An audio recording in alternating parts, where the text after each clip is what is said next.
Catherine, how are you? I'm good. Can you hear me? I can hear you. Wonderful to connect with you. Thanks for your time. That's good. Are we doing video, by the way? Yes, we Okay. are doing video. Yeah. So, Catherine, I know you're super busy. Let's get into it. Oh, wait. I need to just get my daughter to bring me a copy of my book. I need prop here, just so. Sure. 1 second. She'll just come in. She happens to be home for a reading. Oh, you've got the prop. Okay, fine. You can show it. You can show it and say, hey, pictures. Pictures. People like pictures. They like pictures because they want to know it's not super boring political memoir. This is my favorite picture. Oh yeah, I did that. Obviously I did that because I was like, oh, climate Barbie. You thought I played with Barbies? No, actually I played with seaweed. You should have used it when you spoke to that the rebel media loser. Yeah, I should have. Or Jerry Ritz or many other people. Don't worry, I'm gonna do, like, we've just been so busy and I'm going to Brazil and I gotta get my report out. We're doing a podcast that we're promoting, but as soon as probably later in December, later in November, we're going to go through stories with pictures and talk about it. Awesome. So I will do that separately because I do think it's I think it's interesting for people to kind of see the image and then try to understand it. So anyway, all right. What's your fastest 100-meter freestyle? Oh God, it's not very fast. I'm a slow freestyler. It's probably 104. I don't know. I'm not a good freestyler. That was always the weakness. I would do 400 IM. I'd be good fly. I would go way too fast in the fly, to be honest. And then I had a good backstroke. My breaststroke was okay. And then I'd be ahead. And then it'd be like, I don't know. Sad. It's very sad. What's your fastest mile in open water? I have no idea. Open water isn't like that for me. I mean, I have done open water races, but I don't, who knows? I have no idea. It's not my thing. Open water for me is just to put my head down and go.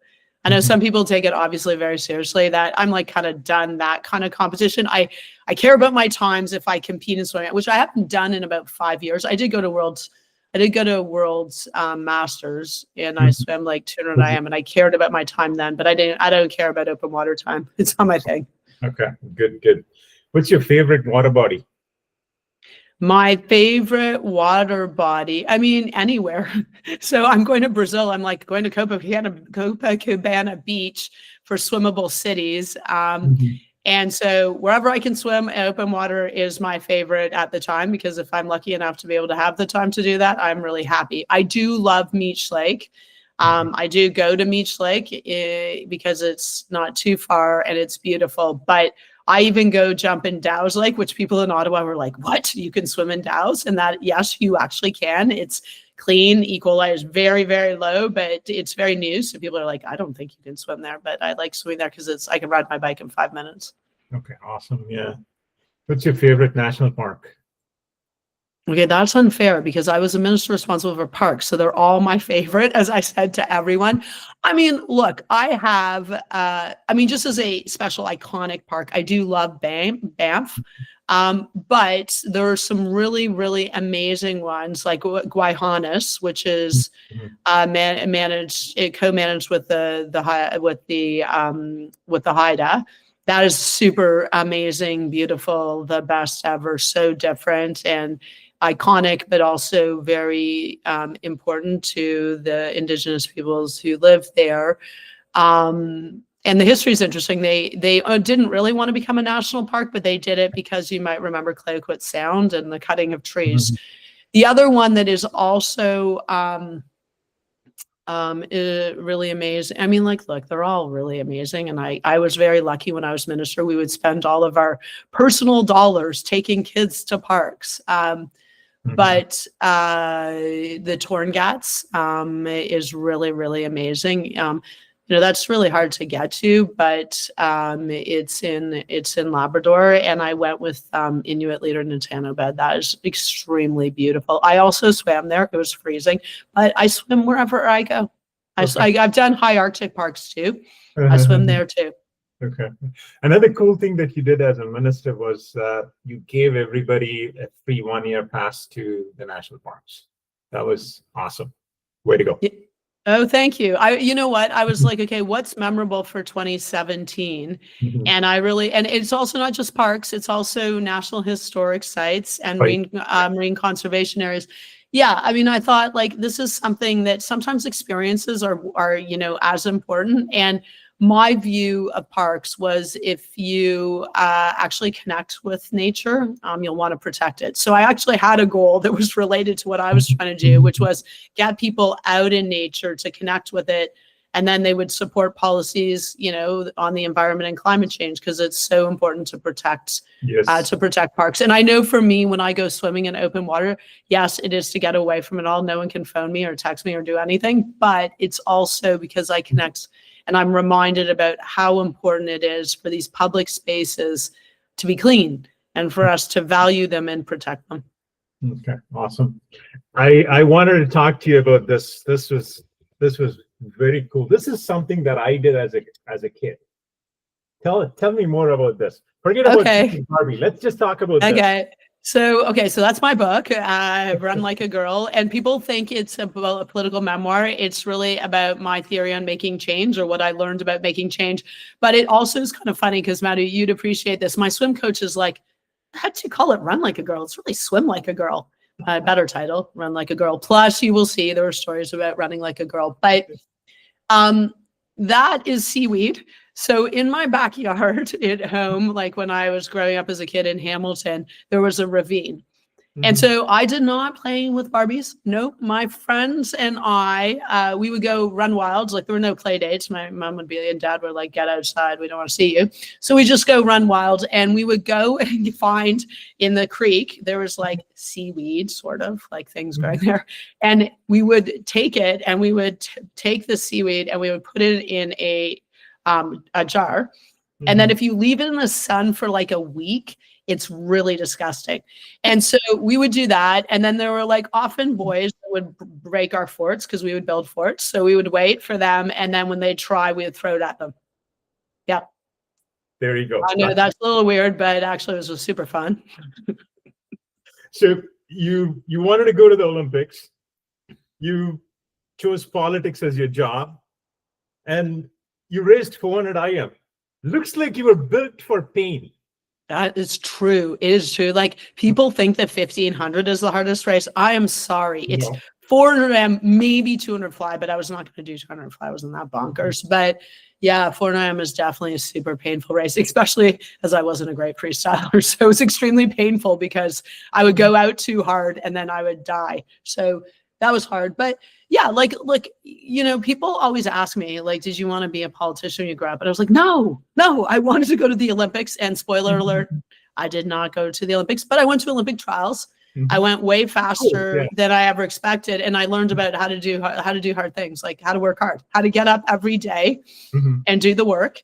And then sometimes you got to go in the blocks and you swim. And if you suck, which often happens, or you're never achieving the time you want, really, because you have long-term stretch goals, then you just got to go do more work. And so it's a good lesson. It's a good lesson because in life, things, you're going to have to work for things and you're not always going to win. Most of the time you won't win. So you just get back at it. And swimming is also about team, like especially when I was in university, because we were trying to win nationals as a team. So everyone's points count. And I wasn't the best swimmer on the team. We had Olympians. So that was also really valuable. So yeah, like all these lessons as I try to tell, especially young people, like my CV sounds really amazing. Like, you can make it, you can jazz it up if you look at it in retrospect, like it was all predestined. I was going to be Minister of Environment and Climate Change. That is not it at all. And a lot of it is what you learn when you're growing up, including through sports. I think sports is super important, or anything that you do and you work hard at. So if it's you love art and you do that, or you love music, like these things teach you discipline. And you get rewards often, like you feel like you've conquered a piece of music, or you've, done something a piece of art that's amazing, or you win a swim race, but sometimes you're not often going to not be satisfied. You're going to continue doing something. So I think that all of those lessons actually will serve you well, whatever you do, but certainly in politics. Yes. Awesome. Yeah. I know I'll be jumping between different topics. I'm page 50. I'm going to try something. Let's hope this works. Madhu definitely read the book. Thank you, Madhu. Like you read the book. Not everyone reads the book, I think. What are you showing? Are you showing me something? Can you listen to this? Can you hear this?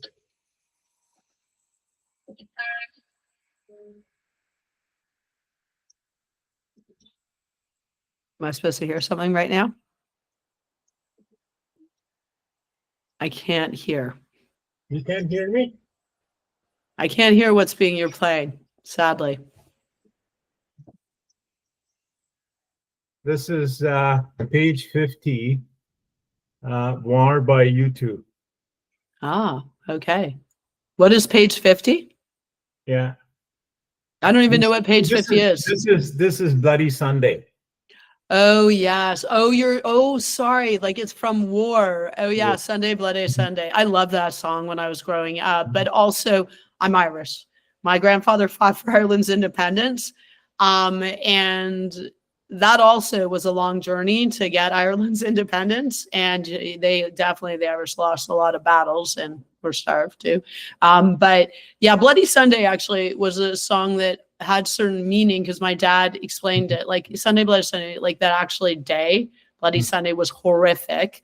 And so many, innocent people and it's always complicated, so I want to be careful, but people were killed. And actually sometimes it's not understood that Bono actually was against violence. I mean, he wanted Ireland's independence, but, and he wanted, to stand up, I'm sure, for the Irish, but he also, worried about this. And that's something I worried about as a kid. Like, I was like, why do people, blow things up and fight for things in these ways that, there are casualties and regular people get hurt? In the same way, I was like, why is there a famine in Africa? Like when Live Aid, you're my age, but when Live Aid came out and you had artists like trying to raise money for starving people, including kids in Africa. And I just remember seeing the images and I'm like, what is wrong with politicians? Sorry, there's tons of food in the world. We're rich. We could actually make sure people don't starve. And that was when I was like, okay, how do we make change? This is not fair. And in fact, I mean, I love the way you end this, that particular page. The album War still reminds me that the fight for justice is about all of us standing up against violence, hate, and division wherever it exists. Yeah, that's a tall order right now because unfortunately it is so problematic in so many places, and polarization is part of that. But it is amazing in a very short period of time, in particular the second election of Donald Trump, like what is okay now? And I just worry, like there are a lot of wars going on where people are dying and we have no idea. Like there's been cuts to journalism. There's been massive cuts to aid. People are very distracted and governments are focused on other problems. And it is really terrible to think about what's going on globally in places in Africa and other places that we aren't paying attention to. And then, of course, there's things that we pay attention to and terrible things going on that is right in front of our face right now. And I will say I'm very worried. It's dressed up as, being woke. So we have to like stop everything that's woke. Standing up for diversity and inclusion is really important. That is really important. There are, historically marginalized groups. My dad, like, look, I'm white and I've got blonde hair, but my dad, like, is Irish. So Irish who came to Canada were highly discriminated against too. And many of them died on their way over or, died of diseases in Canada or even died like building the Rideau Canal. Now it's often if you're racialized, if you're Indigenous, if you're LGBTQ2+, we say that we don't get to make sure that, we're protecting your rights. It's really bonkers and it's super not okay. And I speak about it a lot. So I think we need to fight back. We all need to fight back. Like it's about, building a better world and discriminating against people. And, actually now it's like outright racism and sexism and misogyny is horrifying. And unfortunately, the social media channels that are run honestly by tech bros in the US with a clear agenda and populated by foreign, actors and a lot more are not. They are helping increase the polarization, but increase the hate against folks. And they make it kind of okay. Like, it's not okay. I talk about this a lot in my book, what I experienced, just because I want people to know that it has real consequences. In my case, what happened online went offline. But I don't even get the worst. I'm talking because, and I don't need sympathy. I'm like, as I say to everyone, I'm out of politics. I don't need sympathy. We need change. So yeah, it's really tough out there. But you know what? It matters that people stand up and call it out. It does matter. Because sometimes you want to put your head down and not do it. You don't have to do it every second of every day. And by the way, don't spend a lot of time on social media probably doing it. You're just wasting your breath. But I do think in real life, we have to do that. We have to stand up for diverse groups, including, and have empathy for people who are different from ourselves. Yes. Sounds kind of obvious, but we're now seeing rollbacks for sure. Yeah. Okay. I'm going to, again, yeah. Like, just now move on to a totally different topic. That's my book. It's like boom, and then it's like she's. I mean, that's life. She's dancing. Whatever. That's life. That's life. That's life. That's how life happens. Yeah. How do you define a high-performing team? Oh yeah, it's interesting. So in the book, I talk about team, and I interviewed my swim coach, Byron McDonald, who people may have seen. He calls the Olympic swimming, and he's great. A high-performing team is where everyone understands that you work and you win as a team. Because one of the biggest challenges with teams is you're going to have people that are the best. And if they don't understand that the success is not their success alone, it's the success of the team, it's never going to work. Because you're going to be annoying. You're going to like hog the ball, or you're going to do whatever, but you're not going to inspire other people. You're going to make other people annoyed. And what you want is, you know, look, you need the high performing people, you need the top, but you need them to understand that when everyone wins together and everyone contributes, and sometimes, you know, they have to put their ego aside and just figure out how do they contribute to the greater good. And I think that's really what I learned from my team at U of T. As I said, like, I wasn't the best on the team. I was co-captain of the team. And my coach, Byron, like, I remember there was a very, very good swimmer, very lonely, seemed like just not happy. And Byron's like, okay, I think you need to buy her a cat. I was like, what? Like, I was like, this is outside of the job description, Byron. And he's like, I don't know. We have to we got to just like make sure everyone's in a good place. We didn't get the cat in the end. But I think that is also about team. It's actually understanding where people are at, what motivates them, and how to just support them, so that everyone will put in their best. But also you need to know, because sometimes, you know, you don't want to go to work out. You're tired or you got other things, and you have to know that that is bad for not just you, but it's bad for the team. So anyway, teams are hard, but I saw in politics often it is, you know, people don't put in the work in team, and there are serious consequences to that, because you're asking a lot of people, you're attracting, you know, high profile, talented individuals that could be doing other things, and there are real consequences if you don't think of the team and nurture the team. Then you can lose. You want to lose, don't lose. Yeah, take care of the team. Yeah.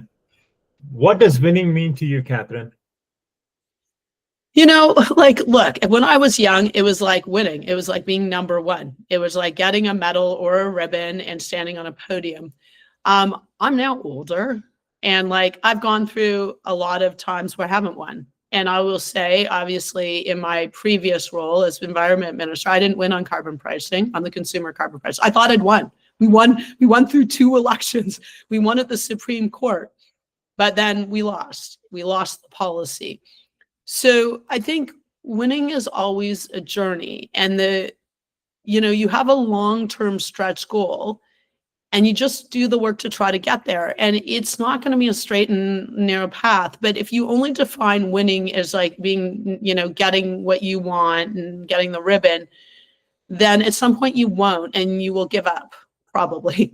And that is not like on climate change. Like, it's one thing in sports. Okay. It's not as consequential really, but on things like climate change, you can't do that. Winning is sometimes like you win some things and you lose some things, and then it gets super, super hard, and it's not going to be linear. So I think I have a much longer view of winning, and as I say, don't define it so narrowly that it is so, you know, if you don't win, then you're a baby about it. And that's mean. But I mean, look, there's some days where I don't want to get out of bed. Like, I'm like, oh my God, the planet, what are we doing? It is really hard. I'm sorry, like, you just have to get up. Like, I mean, you can be sad, you can check out and go swimming, or you can sometimes, take a break. But in my context, like, I'm not giving up. So I'm just going to have to get up again. And winning in this case is like having a safe future. So it's a very long-term goal, and it's not going to be all about me. And that's the other thing. Like, sometimes, like, people, when I left politics, everyone was like, how can you leave politics? Like, if you really cared about climate change. So I was like, okay, number one, I did a lot. Number two, I'm still working on climate change in a different way, but I think it is also super important to work globally. Number three, there are other people, including young people, who will do things differently and have more energy. So I think it's also passing the baton on is also part of it, and supporting folks that, it's really tough. So I got to, of course, support folks and rally folks. That's why I'm doing Women Leading on Climate, because it's about creating solidarity with women from broader diversity so that they are willing to speak up at a table, even when people are like, oh my God, is she going to talk about climate change again? And then she feels like, oh yeah, I am going to talk about climate change because, as I say, I have my little mic here. Like, awesome, the thing is the thing, and the thing is climate change. So I want people to feel like they're supported and they can speak up, because we're only going to do it. It's not going to be me. It's not going to be one person. It's going to be like a whole movement, and it's going to have a lot of stops and starts. This is my cup. Awesome, like my daughter. That's nice. Cheers. At some point we'll have a coffee together again after a really cold swim, probably somewhere in like Burlington Bay or something. Okay. So another cool thing was being more ambitious after you became a mom. Yeah. It's interesting because that actually was surprising. So I have a good friend, Reva Seth, who wrote a book about this, and it was called The Mom Shift. And it's really a shift in your perspective on winning or what's important. Like, for me, I was working in corporate law. I did not love corporate law. It was just, I didn't find it rewarding. Obviously, the hours are bonkers. I mean, you get paid well, but at what cost? And I started defining success differently. It was really hard because when you're a lawyer, like, there's this thing about being a lawyer. And my parents, like, my dad was like, oh, you're in a big law firm. Like, I was like, this is a nightmare. And then I suddenly decided, wait a minute, like, I have limited time here. I actually thought like a lawyer, like, time is money. I had a little amount of time. So what is important to me? And important to me was like doing something, if I'm going to be spending time, which I was going to be spending time working, what was I doing with those hours away from my kids? And so then I was like, yeah, I'm not doing corporate law. Now, that was really hard, and people see in my book, like, I'm not rich. So I had to like do it in stages, do it on the side, raise money, and then eventually just take the leap where there's no pension, there's no job certainty, you're fundraising. But that's when I was like, yeah, like, this is more meaningful for me. I started a charity with a friend that was called Canadian Lawyers Abroad. It's now still existing, which is amazing because I haven't been involved for a long time, Level Justice. And I just made the jump to go do that and took a risk. But that was because that work was way more meaningful, especially when I had kids. So I had to make a choice, and I made the choice to be able to do something, more time with my kids, but also the time I wasn't with them. It was something that I thought was important. Okay. That was fantastic. Yeah, thank you. Yeah, I agree with you on the fact that, okay, ministers reading from the binder. What's that about? I watch BBC and CBC and the system. Yeah, I agree with you on that. Yeah. Well, it's interesting. So I don't know if anyone's watched Question Period. Don't, but okay, if you do see Question Period, and unfortunately, you probably see it because you see clips that are like supposed to go viral. And it's like literally people shouting at each other. Like, I was like, oh my God, I didn't even know this. Like, I had never watched I'd gone to Question Period once, and I was like, this is terrible. And where are the women and whatever, maybe I could do this. So that helped me decide that I could be a politician. But I never really spent a lot of time. Like, some politicians, like, they love Question Period. They loved watching. That was not my thing. I was like, I was swimming or doing anything else. So when I got to be minister, I didn't know that. I thought you got questions ahead of time so you could prepare and provide a good answer. you don't. So you go to question period and they ask questions. And if you're a minister or the prime minister, you've got to respond on behalf of the government and be held accountable. That's really, really important. So that's good. But the problem is, like, I was given, like, so I became minister. Like, I just run this 2-year-long campaign. I went to the Paris Agreement, Paris negotiations, COP21 on climate change. And then I had to come back, like, in the between that and do question period. And I was like given this massive binder. And I'm like quite anal. Like, I like being prepared. I was like, how could I possibly know? It had like 60 tabs about any question I could answer. And I didn't even know my portfolio in great detail. Like, it's very detailed. If you're doing environment and climate change, like, there's many, many issues. Like, many, many things you do, but many, many problems. Like, a little frog, la rainette faugrillon, is like going extinct. So, like, you have to take measures. So, like, you have to know high, low, everything. Although in the end, I mean, there's just Pierre Poilievre and conservatives yelling at me about carbon pricing, but I didn't know that then. And so you get given this binder, and this weird thing, like, you'd think that I was like, okay, I'm not gonna know the questions ahead of time, but you quickly figure out, like, they're just going after angles. Like, what is the issue of the day, or what is the issue they're trying to create as the issue, which, as I say, in my case, was a lot of carbon pricing. But I did not want to read, because I find it really annoying. And, like, definitely the Prime Minister's office and the whip's office, so, like, our Liberal Party side, they want you to read.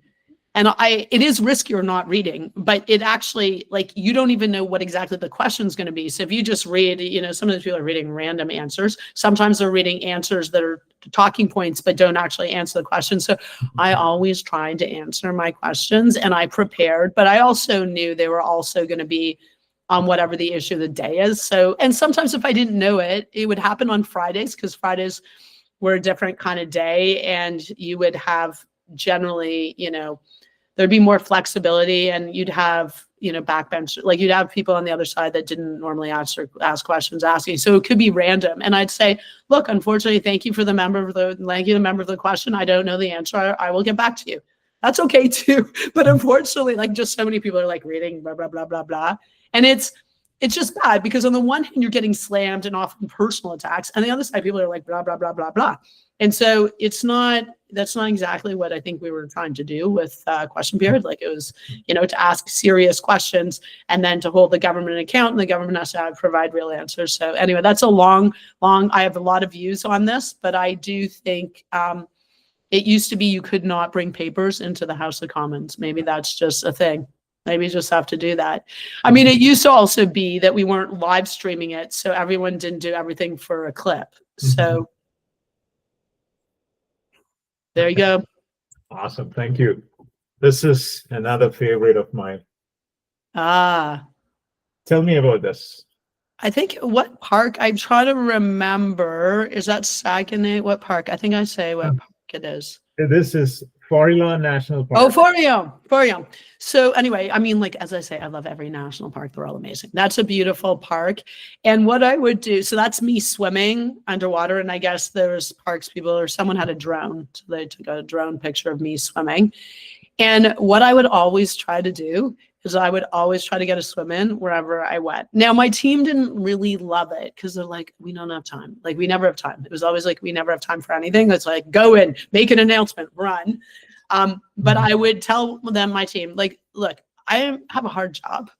And the one thing I need is a little bit of time to swim, especially if I'm in a beautiful place right by the water. And then you're saying you can't swim. Like, you don't have to swim long. There, it was very nice. I think the parks people loved it. They love when the parks people are the best. I loved parks people, and they're biologists, scientists, like, they're just really great people. And parks, just so people if they don't know, national parks are chosen because they represent a particular ecological area. So it's not like a tourist thing. Yes, we want tourists there, although we want to make sure that we protect the area, but it's because they're iconic, they're unique, they're important. And so you have really smart people that are focused on, protecting and preserving the areas. But I do have one funny story. It's not there, but I remember going to Cape Breton Highlands National Park, and I love Cape Breton, and I love the parks there because there's really great body surfing. They often have waves, and I really, like, it's not really swimming, it's more body surfing. Mhm. And so we're going to the park, we're doing some announcement, and I'm told by my team, there's no time to swim. We're late. We're always late, right? Like, as you're running around. I was like, oh, okay, I just need to go to the bathroom. So I went to the bathroom, and of course I put my bathing suit on under my pants. And like, the good news about parks, you never have to dress up. I always, like, some people wore suits, some of the past ministers. I was like, oh my God, you look such a loser. But I would just be wearing like a park shirt, a red park shirt. I love my shirt and whatever. So anyway, I do this announcement, and for some reason there's an RCMP officer. This is before a lot of the badness, but there's like a protester or something that in theory is going to show up. So I just remember this because I did my announcement and I could see the beach. Like, we were like maybe 200 meters from the beach. And so I did my announcement, I finished the questions, and then I just ripped my clothes and my bathing suit and started booting for the beach. And my team was like, oh my God, like, she's so annoying. And then the RCMP guy is like running after me. And so I go dive in, I go body surf, like go up and down twice. And I'm out in literally like a minute. And then I just put my clothes back on. And like, everyone's like, oh my gosh. But I was like, okay, you know what? That minute made my day. That 1 minute made my day. So just let me do it. Just indulge me. And so, and the poor RCMP, I did feel a little bit bad for him. I mean, I don't know. That didn't seem super, in that case, a lot of issues, but he was a good sport about it. He laughed, and I got my swimming. Way to go. Yeah. Here's another cool thing that I read in your book. What if I told you that the most powerful force against climate change is a woman, Vanessa Nakate? Yeah, Vanessa Nakate is amazing. She's a climate activist from Uganda. Sorry. She is a young woman. I believe she's now studying at Oxford. But these are the voices of young women who, like in her case, she's not talking about fancy women. She's talking about in her own community that she saw women were having to adapt to the impacts of climate change. Like, climate change is here and now. And if you're living, in a poorer community, like, you're having to go further for water, or you're having to figure out how do you build resilience if there's going to be an extreme weather event like a storm. And it was women that were also raising the issue, like saying this is a real problem and we got to act, and finding, really unique solutions. And so that, I just thought it was a really great quote, and it has a benefit of being true from my vantage point, because I'm often at negotiating tables or boardroom tables, or cabinet tables, or in communities, or even observing what happened when there were large climate marches. And often it's women. And I'll give you one great example of a Canadian. Her name is Sophia Mather. I met Sophia when she was, I think about 10. It was at the screening of an Inconvenient sequel with Al Gore. She came up to me and said she really cared about climate change, and she was doing her part, whatever she could do at 10. Like, it could be like riding her bike or wearing a sweater and turning down the heat, whatever it was. And she said, so I said, okay, let's do a pinky promise. I'm going to do what I can on climate, and you're going to do whatever you can on climate. So we did that pinky promise, and I did thousands of them across the country because so many young people came to me and told me what they were doing. And the promise was as much for me as it was for them. Because look, you get lobbied by oil and gas. You get everyone like telling you why you can't do things on climate. And these were kids that were saying, looking me in the eye and saying, I'm doing my part. Are you going to do yours? So that was really important to me, because it reminded me, like, what am I doing in this job? And so Sophia, I just had her speak at my launch. I did a political launch in Ottawa. The Prime Minister, a bunch of folks were ministers, MPs were there. And Sophia spoke. Sophia is now in first-year university at the University of Ottawa.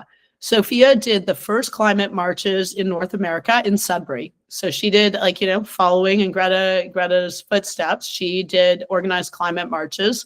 And then if you go Google Mather, you will find a lawsuit. It's Sophia Mather versus the government of Ontario, because Sophia Mather and young people have sued the government of Ontario for not meeting their climate targets, for backing away on climate action. And that's the thing, like, women, including young women, are doing real things, whether it's marching in the streets, doing something, in their own in their community, doing things globally in places that are really impacted by climate change. I mean, we're all impacted, but imagine if you live in sub-Saharan Africa. Like, not only, do you have droughts, then often you have extreme rains, and then you'll have extreme weather events, and you have no defenses. So yeah, it's amazing. So I think Vanessa is awesome, but there are just so many awesome women and girls across the world and across our own country, including Indigenous women, who are working hard on climate change. And I feel like it's a great movement. I have many theories of change, but right now, if we have half the population who are 2.5 more times more likely to act on climate change, we got to activate that. Awesome. I have 3 more questions. Okay, I know. All righty, let's do it. I know you do a lot of hard things. What's the hardest thing that you've done, Catherine? I mean, probably raising kids during COVID, especially. And that doesn't mean it's the hardest, but it was really hard. Like, I talk about that in the book, and I think everyone can probably relate. I mean, it was hard for everyone, for so many business people. Your business is shut down. How can you make any money? Like, there are a lot of hard things. People died. But if you were a parent during the pandemic, it was really hard. And I didn't know what to do because it was completely out of my control. So I'd be like, I'm exhausted because I'm trying to actually deal with the community and business people, everyone's calling me very upset. And so we're working around the clock, but at the same time, I'm also trying to be a mom. Everything's online now, which I tried to control online access, but that was really hard because of the age of my kids. Their school, they were, preteens, teens. And, I would be like, okay, I'm going to today, we're going to do something together. We're going to try to make it special. So I'd be like, okay, let's go play a game. And they're like, a game? Mom, as if we're playing a game. I'm going to go play then they went back to the room and probably played video games, saying they were doing homework. But that was really, really, really hard. So to all the parents out there, unfortunately in Ontario, our schools were closed as much as more than anyone else in North America. That was bonkers. They couldn't do sports. They lost their friendships. It was all online. Now, my daughter explained that she built a computer during this time, and she made friends online, which I was very cynical about, but actually that was really good. She was very shy. But I'm not going to overstate it. It was really, really, really tough time being a parent. So, but I mean, look, lots of things are hard in life. And a lot of people I always know have it harder than me. But, working on climate can be really hard. Losing carbon pricing was really hard. I was very, very angry to say. But I don't know. What are you going to do? In that case, it was, Mark Carney who ultimately made the call, but it had become so polarized. So there's a lot of blame to go around. I mean, number one goes to conservative, not progressive conservative politicians. It was Brian Mulroney who said I had to do a carbon price that was revenue neutral, so people got more money back, most people. But it was conservative politicians who just actually lied about it. They just said it was just all it was like a job-killing carbon tax, which was not true. But so I was very mad about that. And then, I got it. We had to win. In my view, I am a liberal, but I also really care about Canada and our sovereignty in face of Donald Trump. So we had to win, but it was a bitter pill to take. And as you can read, hard things are hard. People who are bored of carbon pricing, which I'm sure is a lot of people, you don't have to do it. Good news about this book, there's many, many chapters, probably 90 something. So you can just skip hard things are hard, but hard things are hard is when I kind of lay out the case for how it was lost. And there's a lot of blame to go around, including from me and my government, about policies and how we approach communications or a bunch of things. But yeah, that sucked. It sucked. Sorry. What does failure mean to you, Catherine? I mean, I'm not going to be trite and saying I'm now a tech person, oh, failing is the way to succeed. I mean, I guess you mean what does real failure mean? Failure is giving up to me. In a way, failure, I get it. You got to fail to succeed. So I get it. I obviously, you're not always going to win, and you learn some lessons. I learned a lot of lessons. But I mean, when I think about failure in the pejorative sense, is literally giving up.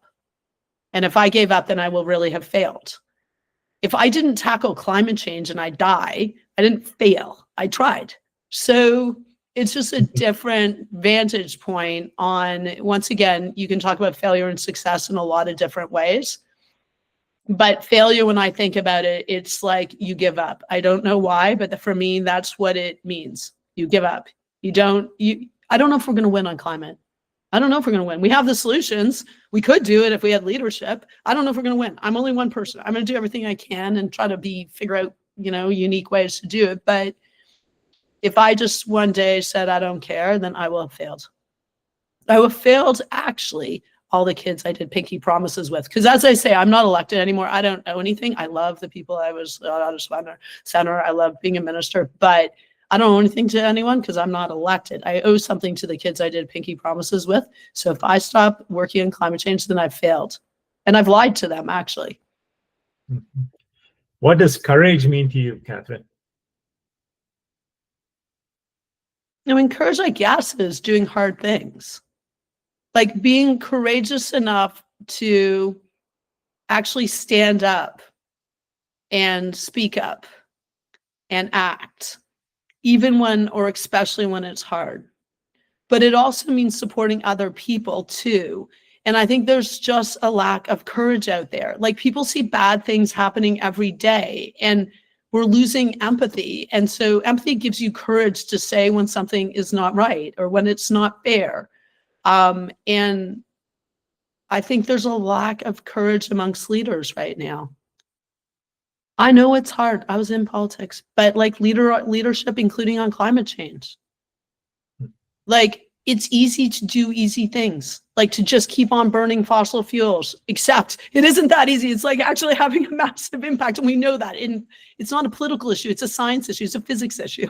However, it's as if we can just like have this political game on climate and it just keeps on getting worse. So I think courage is literally, it's doing the right thing.